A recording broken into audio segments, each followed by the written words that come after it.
La question qui m'est posée le plus fréquemment est pourquoi? Pourquoi ai-je quitté une foi solide et vibrante qui m'a fait naître en Dieu pour une autre foi inconnue? Pourquoi ai-je choisi une croyance que ni mes pères ni aucun de mes ancêtres ne connaissaient? Je suis le premier, à ma connaissance, à tomber hors du monde.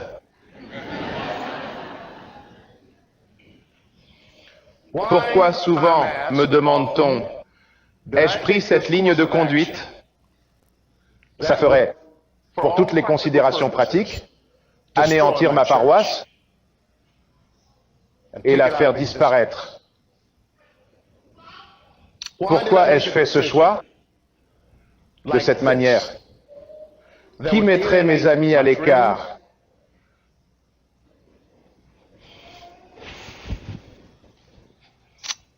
Members of my family, et ceux que j'aime énormément. Pourquoi? Je réponds que je devais le faire. Comment refuser à Dieu? Comment faire face à Dieu? Et aussi, dire que c'est plaisant, mais cela me créera des ennuis? Comment vous tenez-vous devant un sauveur plein d'amour qui m'a aimé à ce point? Il est mort pour que je sois avec lui. Comment le regardez-vous et dites-vous non? J'ai dit oui. Et ce oui m'a demandé un lourd tribut. Mais je me sens un peu comme Paul l'apôtre. J'ai subi la perte, non pas de tout. J'ai toujours une femme adorable, et j'y tiens.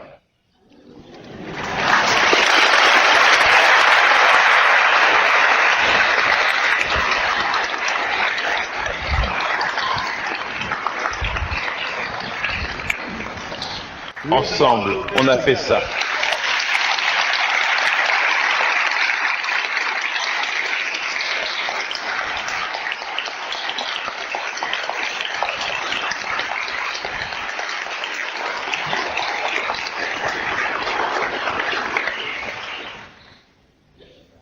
J'avais besoin de cet endroit.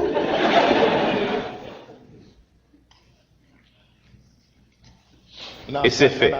Je pourrais peut-être raconter l'histoire. Afin de bien me cerner, vous devez revenir avec moi. 42 ans plus tôt, à Détroit, dans une église sur l'autoroute. Une chaude soirée d'automne, aux alentours de 22h30 en soirée, lorsque je me suis trouvé nez à nez avec notre Seigneur. Une expérience profonde qui a façonné ma vie depuis ce jour. Je n'ai pas été parfait. J'ai échoué de nombreuses fois. J'ai fait beaucoup de choses stupides. Ai-je des témoins ici?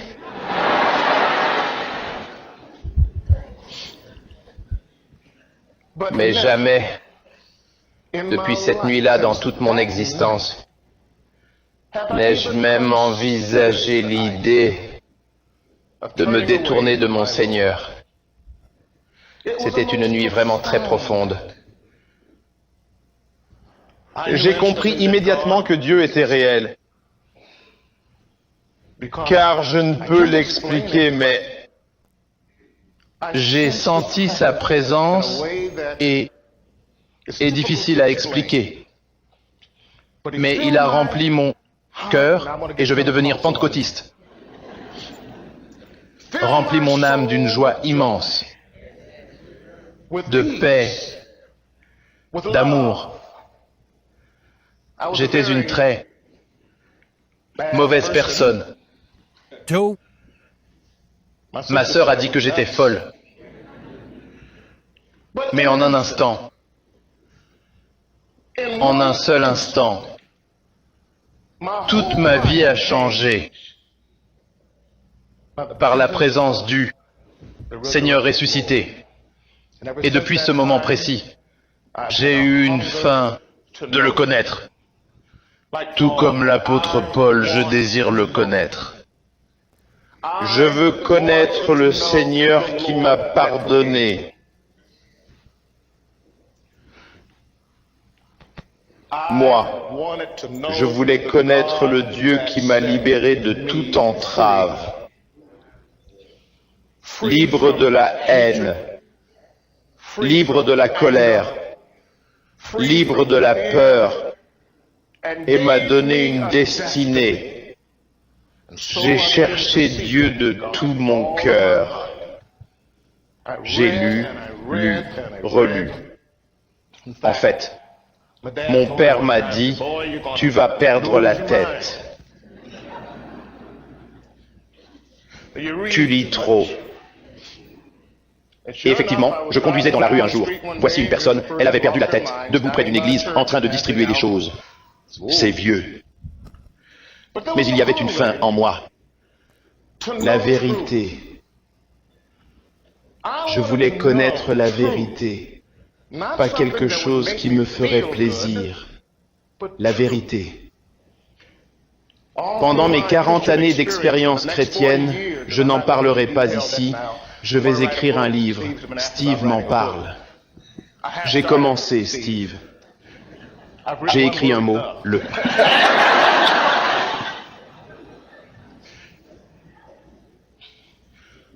À travers une série d'expériences, Dieu m'a fait mûrir. Et avec le recul sur ma vie actuelle, je réalise à quel point Dieu m'a fait grandir avec douceur. Formation, déformation, transformation. Déformation, transformation, formation, déformation, transformation. Il m'a fait mûrir,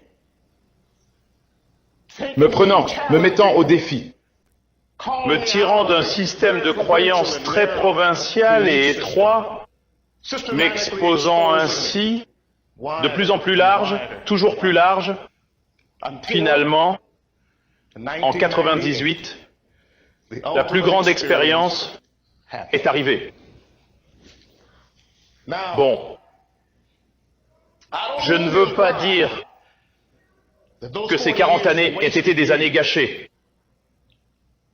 Et j'espère que vous ne me prenez pas pour quelqu'un qui pense que ces 40 ans ont été une période de sécheresse et une période de vide. S'il vous plaît, ne vous méprenez pas. Durant ces 40 années, j'ai appris à prier. J'ai appris à prier jusqu'au bout. J'ai appris à avoir foi en Dieu. Je n'avais pas les sacrements. Je n'avais pas. Mère bénie, la connaissance de la Mère bénie. Mais ce que j'avais, j'ai intégré cela dans mon existence. J'ai appris à marcher par la foi. J'ai appris à me reposer sur le Seigneur pendant les périodes éprouvantes. J'ai appris la Bible. Tout ce que j'avais, c'était la Bible. Ainsi, je l'ai lu et relu jusqu'à ce que cela devienne une partie intégrante de mon être, au point que, tel le prophète Jérémie, tes paroles se sont révélées et je les ai dévorées, et tes paroles étaient la joie et l'allégresse de mon cœur. Je passe en mode pentecôtiste maintenant, mais il le fallait.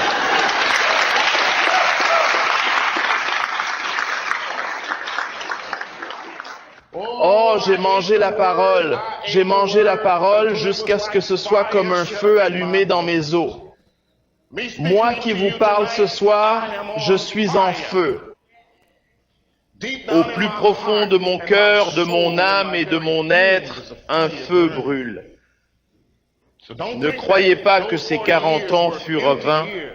J'ai vu des cancers guéris, j'ai vu les boiteux marcher, j'ai vu les morts se relever. J'ai vu l'œuvre de Dieu. Ce furent de bonnes années, des années de quête et d'études. Ne pensez pas que ces années furent vaines. Ce que je veux dire par tout cela, c'est que dans ces années, j'ai appris à marcher avec le Seigneur.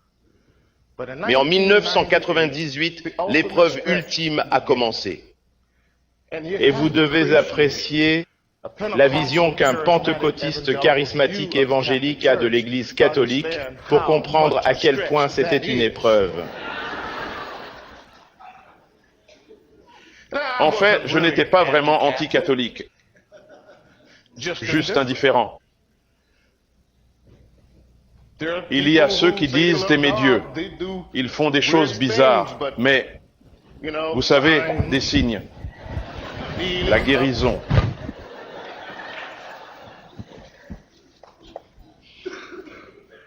Mais en 1998, le Seigneur a commencé la déformation. J'ai interrogé mon congrégation un mercredi soir alors que nous étudions la deuxième épître de Paul à Timothée. La première lettre à Timothée, chapitre 2, parle de l'adoration. Alors j'ai demandé à mon assemblée, voulez-vous un culte du Nouveau Testament en essayant d'innover et d'être créatif ? Ils ont dit, oui, j'ai répondu, eh bien, accordez-moi 30 jours. Dans 30 jours, on fixera la date pour un service du Nouveau Testament. Nous allons le faire à la manière des premiers chrétiens. D'accord. Pendant ces 30 jours, à lire et chercher, toute ma vie a été transformée. Ce n'est pas que je n'étais pas satisfait de ce que j'avais. J'étais bien content. Mais je me suis retrouvé face à face avec la vérité. En lisant les pères de l'Église. Vous connaissez les pères de l'Église ? En lisant Ignace d'Antioche, Justin Martyr, Clément de Rome, l'évêque Polycarpe.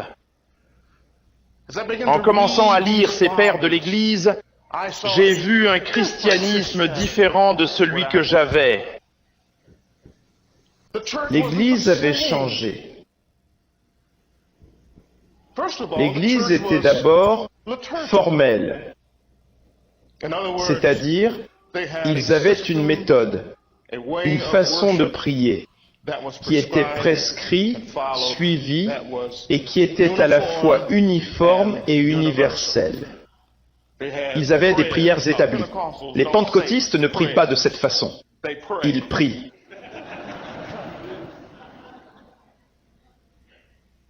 Pour ceux qui disent des prières, prier est difficile.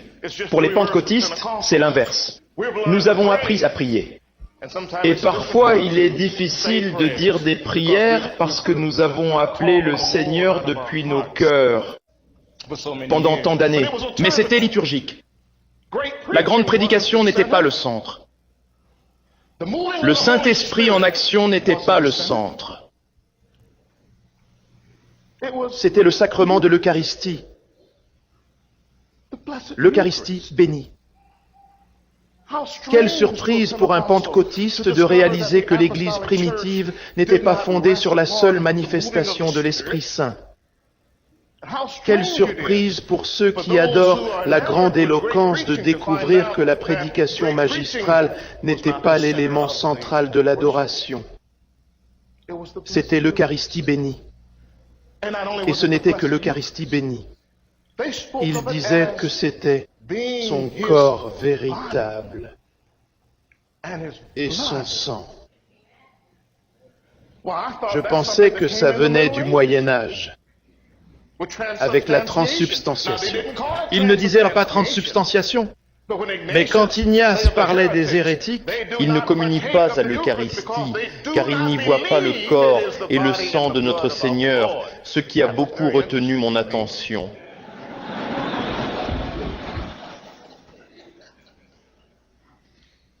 Ce n'est pas un mémorial. C'était un sacrifice. Oh, la porte s'ouvre, elle s'ouvre plus largement. Centre Eucharistie, sacrifice eucharistique. Ensuite, les Écritures commencent à s'aligner, tandis que Dieu commençait à réformer ce que j'avais saisi d'une manière très imparfaite. Il a commencé à assembler les pièces. Et j'ai vu que si je voulais avoir un service de culte du Nouveau Testament, j'étais en route vers un problème. L'Église n'était pas seulement liturgique, elle était aussi hiérarchique.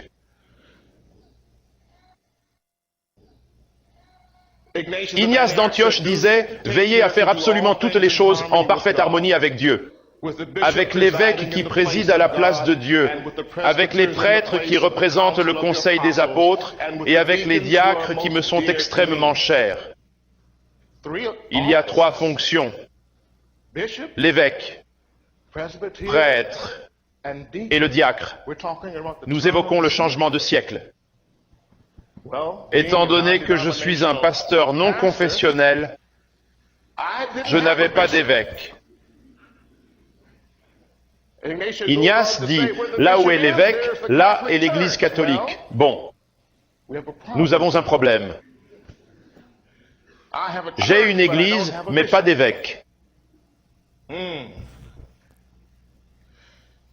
Mais ce que j'ai trouvé le plus édifiant dans ce que j'ai lu des pères, c'est que l'esprit entier de l'Église apostolique et post-apostolique était complètement autre du christianisme que j'observais autour de moi.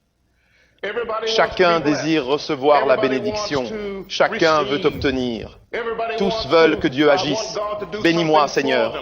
Bénis-moi, Seigneur. Brille sur moi, Seigneur. Pleure sur moi, Seigneur. Donne-moi, Seigneur. Donne-moi, Seigneur. Donne-moi la maison sur la colline. Donne-moi une voiture. Donne-moi un bon travail. Donne-moi, donne-moi, donne-moi, donne-moi. Mais je n'ai pas trouvé cela dans l'Église des apôtres. J'ai vu un désir de servir le Christ jusqu'à sacrifier sa propre vie. Un appel à la sainteté. Savez-vous ce qu'est la sainteté? J'ai vu une consécration à la sainteté et à la vie sainte. Saint Ignace, quand il écrivait à l'Église romaine, ne me faites aucune faveur en tentant de me préserver de mâchoire du lion, car je suis le grain de Dieu. Permettez-moi d'être moulu par les mâchoires des lions en sacrifice à mon Dieu. C'est si différent de ce qu'on entend aujourd'hui, non? C'était une foi pleine de vitalité et vivante.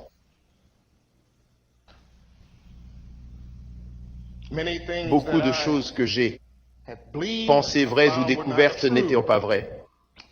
Premièrement, il n'y avait rien de tel que la sola scriptura. Cherchez, pas trouvé. Oh, bien sûr, ils ont écrit sur les Écritures et ils ont écrit sur la lecture de la précieuse parole de Dieu, la parole vivante de Dieu. Mais nulle part, je n'ai lu que les Écritures étaient la seule autorité. Cette chose revenait sans cesse à propos de la tradition apostolique. On m'a toujours dit que la tradition était mauvaise. Jésus a condamné la tradition. Mais ensuite, on m'a fait remarquer avec commodité, dans la 2e épître aux Thessaloniciens, chapitre 2, verset 15, Paul dit à l'église de Thessalonique, « Prenez garde de suivre les traditions que vous avez reçues de nous, qu'elles soient écrites ou transmises oralement. » Intéressant. Au 3e chapitre, il avertit l'Église, « Vous devez marquer ces personnes qui ne suivent pas les traditions que vous avez trouvées ou reçues de nous. » Oh, cette tradition apostolique! Qu'est-ce que cette tradition apostolique? Jamais entendu. Mais en commençant ma lecture, je vois alors, et ça faisait sens, que la Bible n'était pas l'unique autorité, le seul pilier ancré dans le sol de la vérité. Paul dit à Timothée que l'Église est le pilier sur le sol de la vérité. Les hommes n'étaient pas régénérés simplement en confessant leur foi en Christ. Ils devaient être nés de l'eau. Eh bien, en tant qu'évangélique charismatique pentecôtiste, les trois, mêlés ensemble. Être né de l'eau voulait dire être né de la parole de Dieu. Interprétation pratique. Un problème. Aucun des pères n'a dit cela. Ils ont dit l'eau. Et puis ce passage difficile. Dans 1 Pierre chapitre 3 verset 18, le baptême nous sauve maintenant. Ce passage avait été difficile à interpréter, mais si on le mettait en parallèle avec ce que les pères enseignaient dans l'Église, cela devenait parfaitement logique. Jésus a dit de l'eau, il voulait dire quoi? De l'eau. C'était une nouvelle révélation pour...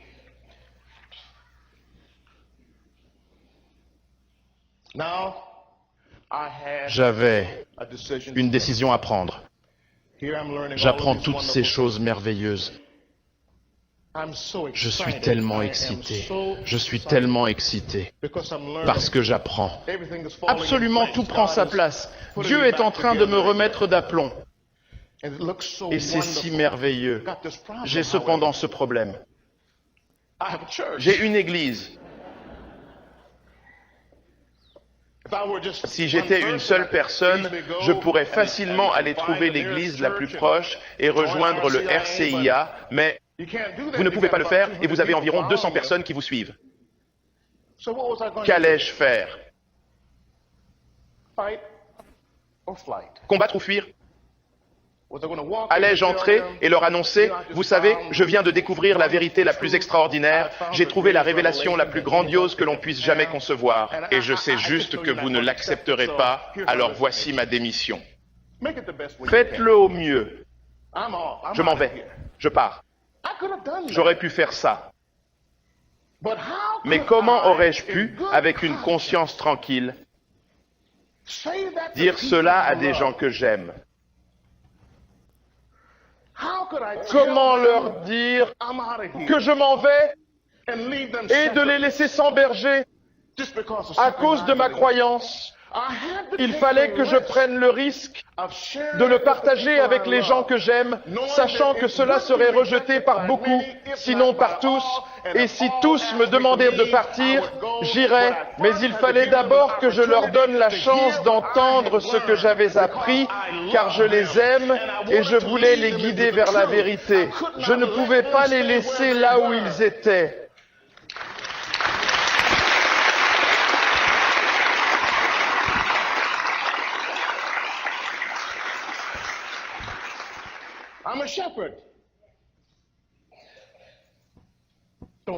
Même sans église, je reste berger. J'aurais pu m'en aller, mais je leur ai demandé, parlons, j'ai trouvé quelque chose. Et donc j'ai commencé à enseigner. Première chose, changer, communion chaque dimanche. Quelqu'un est venu me voir et a dit, quand vous étiez pentecôtiste, c'était 2 fois par an. Quand vous avez démarré cette église, c'était mensuel. Maintenant, vous allez chaque dimanche. Ce qui m'a fait mal, c'est que pendant que nous avions cette communion, ils se levaient et partaient. Ça m'a blessé car il manquait de respect à la loi, à ce qui a été fait en son nom. Mais ils ne comprenaient pas. Ils ne comprenaient pas. Deuxième chose faite, nous avons divisé l'Église, liturgie de la parole et liturgie de l'Eucharistie.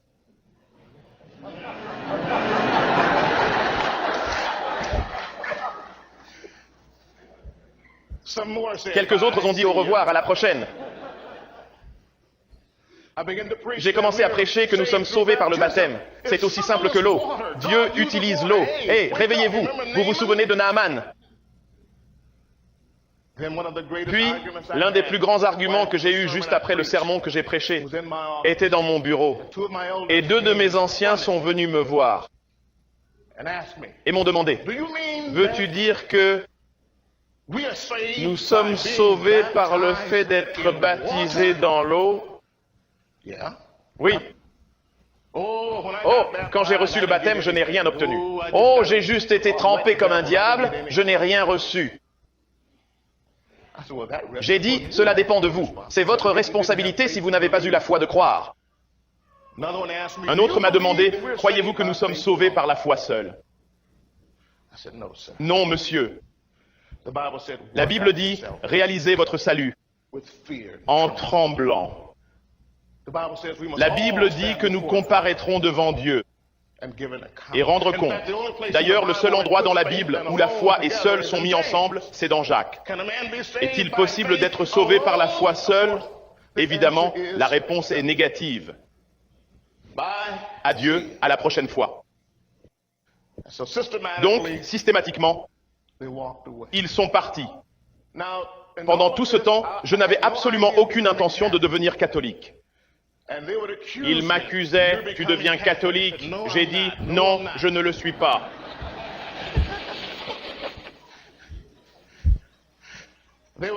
Ils venaient me demander, vous vous dirigez vers l'église catholique? J'ai dit, non. Et la vérité, c'est que je n'y allais pas. J'essayais simplement de faire renaître ce christianisme que j'avais aperçu chez les pères de l'église. C'était ça, mec. C'est la foi des apôtres. Malgré toute la parure que nous y avons ajoutée jusqu'à aujourd'hui, c'est ça la foi. Ce qui m'a convaincu absolument d'aller à l'église catholique était d'apprendre deux vérités. Durant mon étude, pendant mes lectures, deux vérités irréfutables. Oh, tu es pierre, toi, et sur cette pierre, je bâtirai mon église, et les portes, les desseins, toute la volonté de la déesse ne la renverseront pas, ne la détruiront pas, ne la corrompront pas, car c'est mon Église. Alors, oh, il donne à l'Église la perpétuité. Autrement dit, il n'y aura jamais de moment où l'Église n'existera pas. Alors j'ai commencé à regarder aussi. Mon Église a commencé en 1982.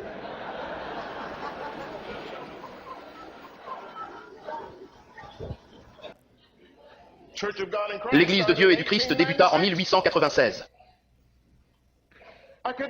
Je pourrais retracer l'origine de toutes ces églises.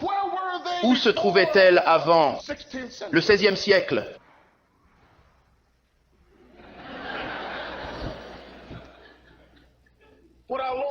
Ce que notre Seigneur disait, c'est l'Église qu'il a commencé dans la chambre haute et qu'il a soufflé sur eux. Et a dit, recevez le Saint-Esprit. C'est cela l'Église. Si vous pouvez tracer cela jusqu'à la date, c'est l'Église.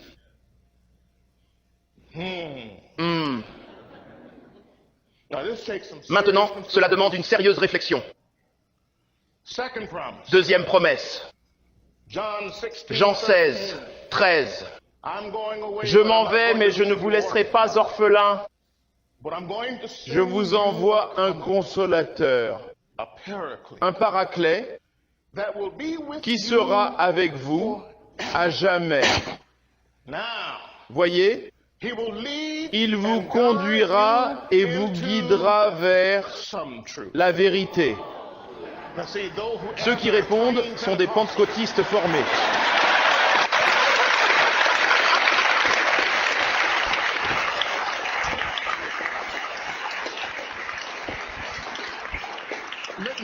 Je vais vous aider. Prêcher dans une église pentecôtiste, c'est un dialogue. Vous devez répliquer pour faire partie du message. Par conséquent, le Saint-Esprit vous mènera et vous dirigera vers toute la vérité.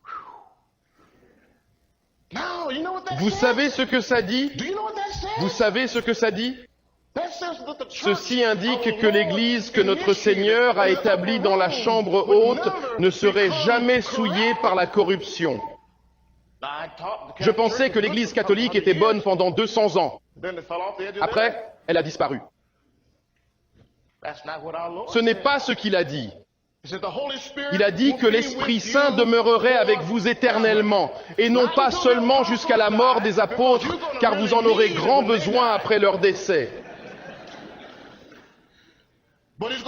Il sera dans l'Église pour la diriger, lui enseigner et révéler les mystères de Dieu, prenant ce que je vous ai dit, vous l'expliquant et vous montrant quelle est la véritable vérité.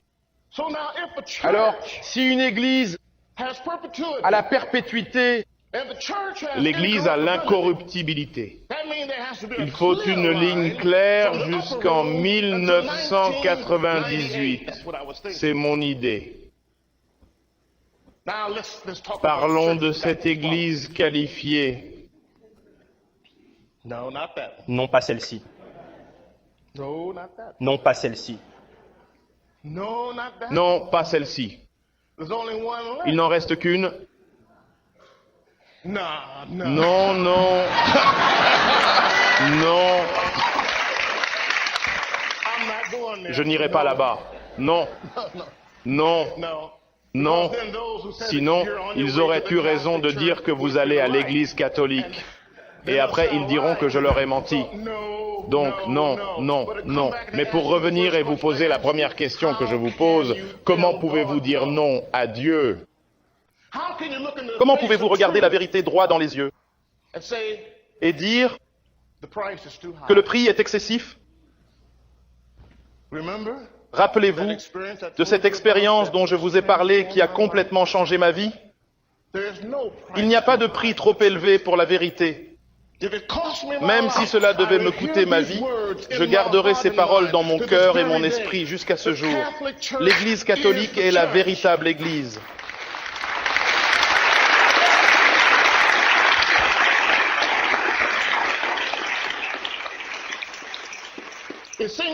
J'ai l'impression que le Saint-Esprit a marqué cela dans mon esprit et dans mon cœur. Et ces matins-là, je me réveillais à 2 ou 3 heures du matin. Je ne sais pas si vous croyez au diable. Vous avez peut-être été éduqué contre la guerre spirituelle.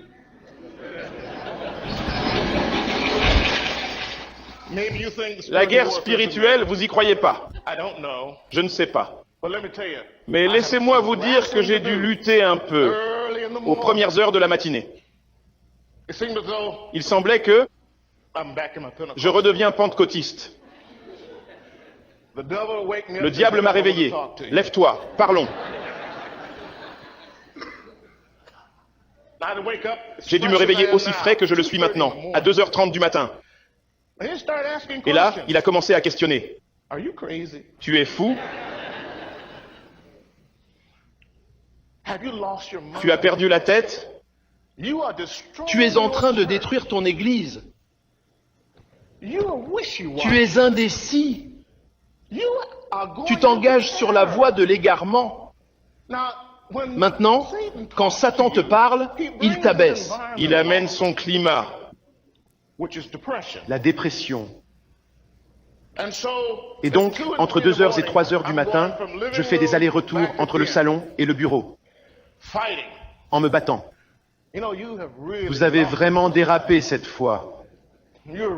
Vous êtes vraiment hors des clous. Mais ensuite, après avoir lutté si longtemps, les paroles d'Ignace me revenaient à l'esprit. Là où est l'évêque, là est l'Église. L'Église catholique est l'Église. C'est l'Église. Et je pouvais sentir cet environnement s'élever. J'ai pu retourner dormir en paix dans cette vérité. J'ai trouvé son Église.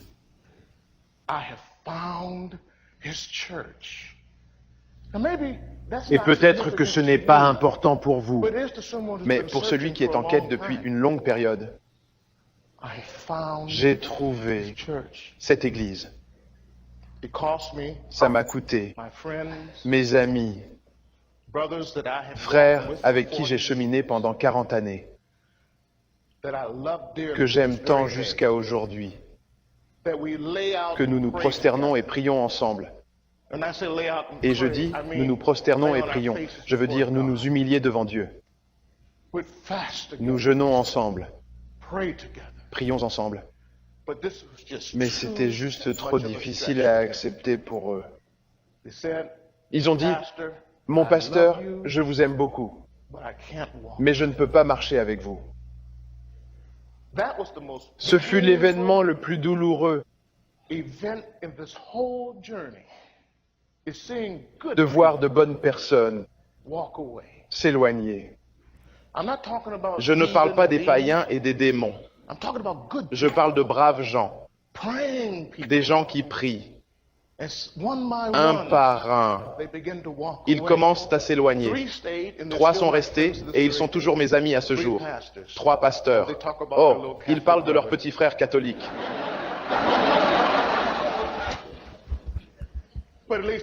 Mais ils me laissent déjeuner avec eux chaque lundi.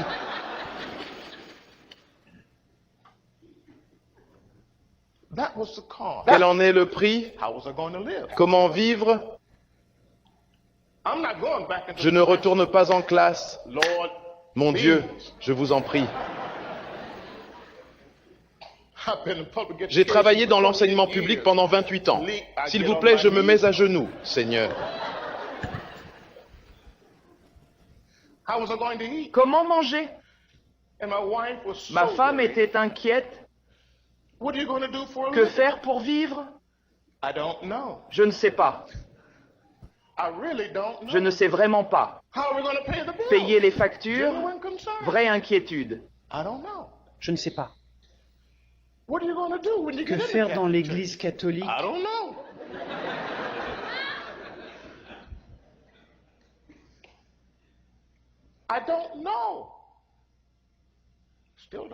Je ne sais toujours pas. Mais je sais qui m'a envoyé.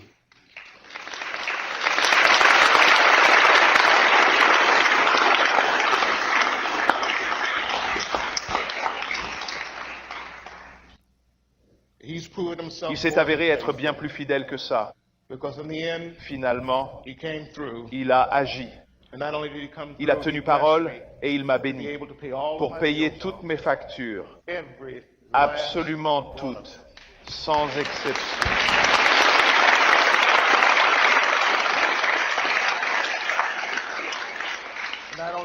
En plus de cela, il m'a assuré des revenus pour au moins 3 ou 4 années complètes, me permettant d'étudier à temps plein.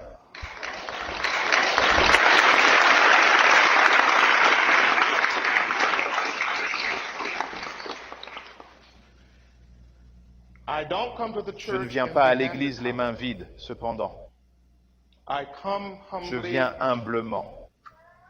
Le Seigneur m'a donné le ministère que j'avais. Comme pentecôtiste, il me l'a donné. Et il a béni mon ministère. Puis il le réclame.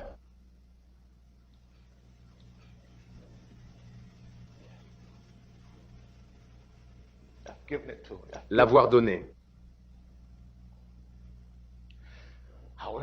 Mais il le lui rend.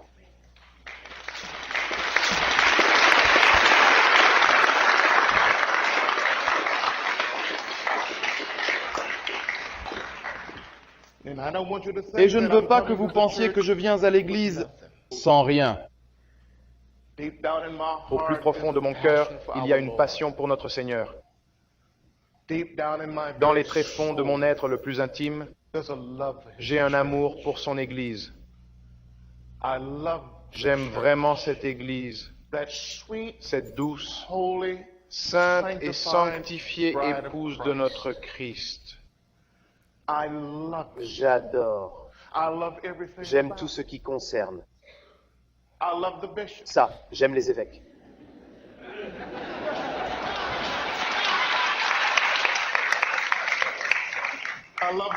J'aime les prêtres. Voilà mon prêtre juste là. Debout, père. Debout, père.